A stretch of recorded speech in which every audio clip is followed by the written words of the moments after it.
Kai, are you hungry? You want to eat? You hungry?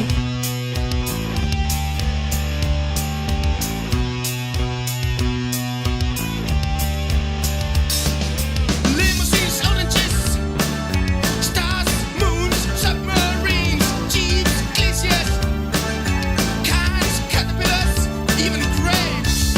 It's none of my business, but you have to eat. Hi, welcome to Two Tastes.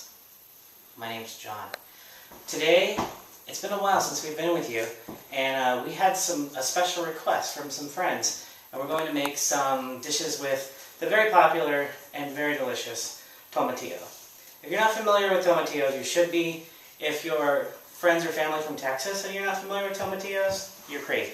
Whenever you have a salsa verde, or you have something like a chili verde, which is a popular dish that's served in restaurants, you're eating tomatillos. I didn't know about tomatillos, and I've been eating them for years.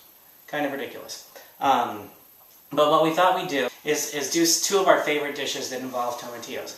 And one reason is our really good friends had a baby about 7 months ago, and we've been wanting to do something nice for them, like bring them a dinner. And we did that a little bit in the beginning, but it's been a while. So we're making some pork and tomatillo stew is what we call it, but it's also known as chili verde for most folks. And then for us, and we may share a little bit, we're also making a salsa verde with avocado. So for the tomatillos, what brings out the flavor for both the salsa and for the chili verde or pork and tomatillo stew is roasting. So if you look here, we have, this is probably about 20 fairly large tomatillos. I don't always like the big ones, but if they're big and they're still really green, they're in really good shape.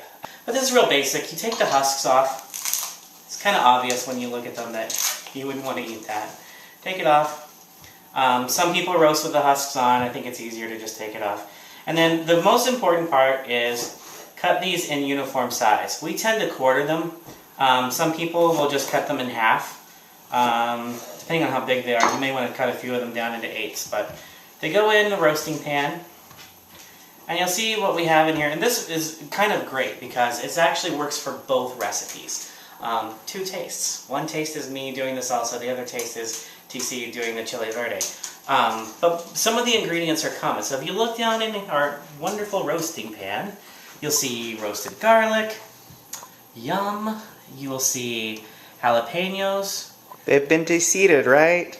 Yes, they've been de-seeded and we took the white part, some people call it the pith, out. And then for TC's part, he'll also, because it is a chili verde, he'll also be adding some other poblano peppers and some other peppers. So, but let's just get this cut up. And what you want to do, you could throw it in the oven dry like this. What I find works really well is we put a little olive oil in. Just drizzle that. It looks like a lot. It's not that much. It doesn't all go directly in yet. And then salt and pepper. Just kind of like the salt sweats out the juices a little bit more, especially good for the salsa as it comes out, because salsa doesn't have another stage of cooking like the chili verde does. And then some just black pepper. We like fresh, you can do whatever you want. And this is where you take your hands, your clean hands, especially when you're cooking for people who just had a baby. Good. So once this is all mixed in together, you want to make sure your oven is at temperature. If it's not, these tend to get a little bit mushier, and you tend to miss out on some of the great caramelization that happens. We put this in an oven that's around 450. If your oven runs the other direction, you might want to pull it in at 500. It's hot in there.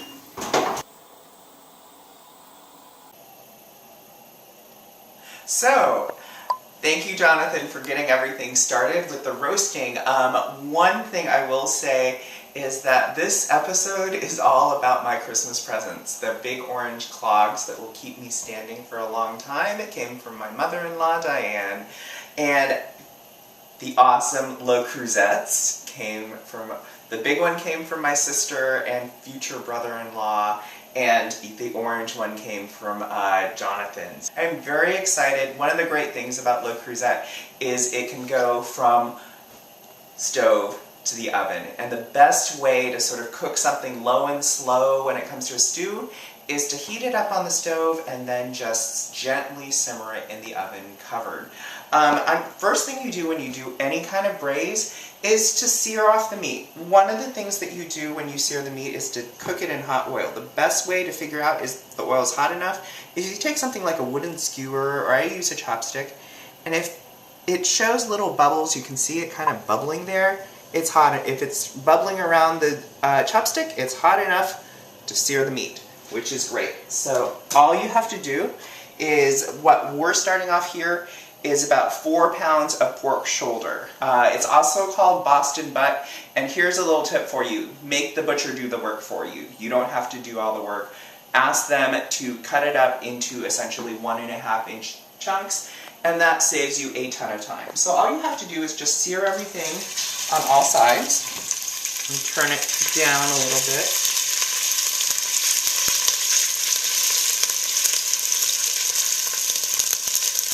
And just make sure that you're not overcrowding the pan. I think anybody who watches the cooking show and sees anything braised will know that, like, don't overcrowd the pan, otherwise you're going to steam the meat as opposed to sear it off. And then when you see that it's seared, you basically just flip it around.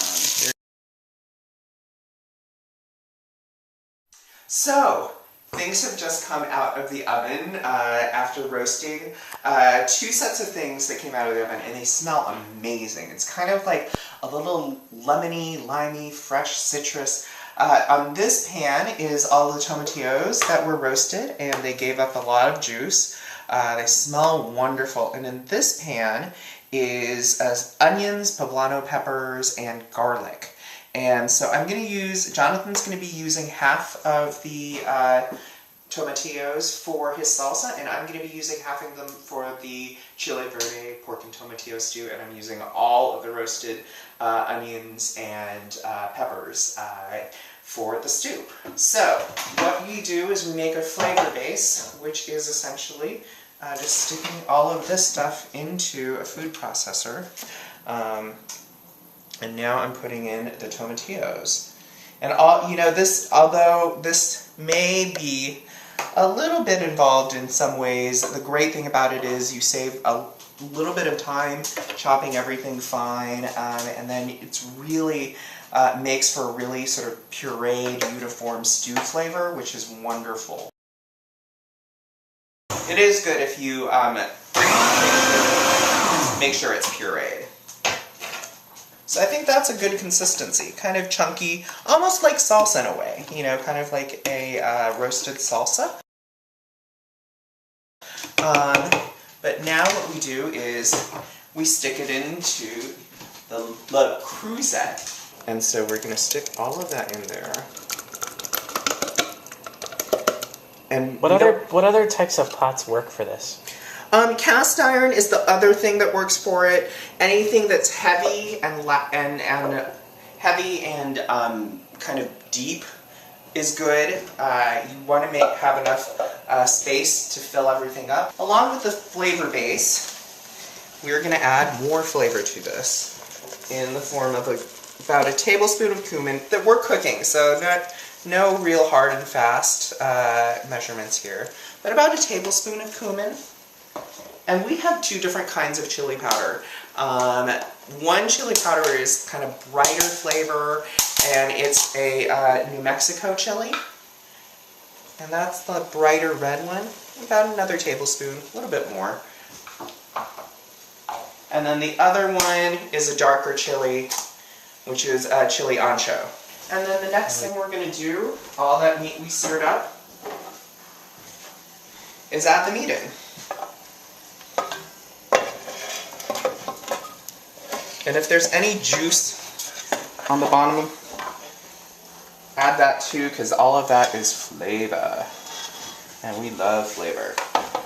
Okay, so the meat is thoroughly covered in the flavor base of pureed tomatillos, peppers, garlic, onions. And then we're going to add some more liquid to it to make sure that it can cook all the way through and won't burn. And this is beer. Beer is really good for cooking pork in. And it's almost, I think it's somewhat traditional. I've seen a lot of recipes that include beer as sort of the braising liquid. So it's great. I'm gonna, just so that we have enough liquid, I'm gonna add about, so that was about, how much was that?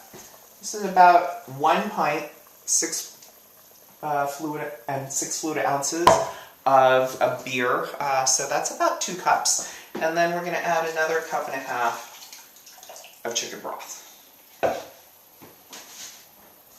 And then just, and so all we have to do now is bring this sucker up to a boil, make it good and hot, let it bubble, and then we stick a lid on it and put it in the oven, a low oven, about 325, and it will sit there for about 3 hours, and then I will go work out. So if you look in here, you see I took all of the roasted tomatillos, garlic, jalapenos that we had tossed in salt and pepper and olive oil, put it in the food processor. So the most important thing about the way I make this recipe is a lot of cilantro. We take all of the cilantro, which has been relatively finely chopped. That's the great thing about a food processor, is you don't have to go too crazy. We have some lime juice. This is the juice of about, yeah, that's 2 limes. For proportions, we'll send you to our websites where you can sort of see. And this is 1 onion. We'll hop in here. Once I figure out how to work the food processor. Alright, hold on a second.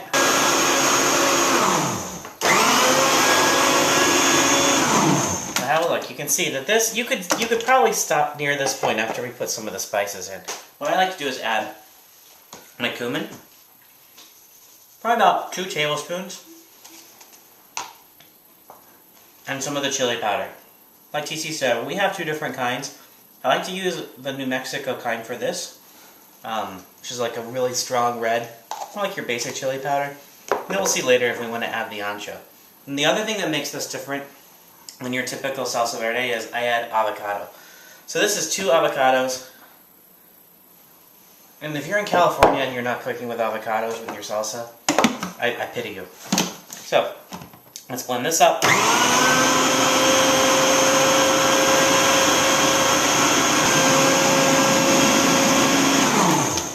Let's check it out. So what you have is like a creamy salsa verde that you can use for just about anything you would use salsa for.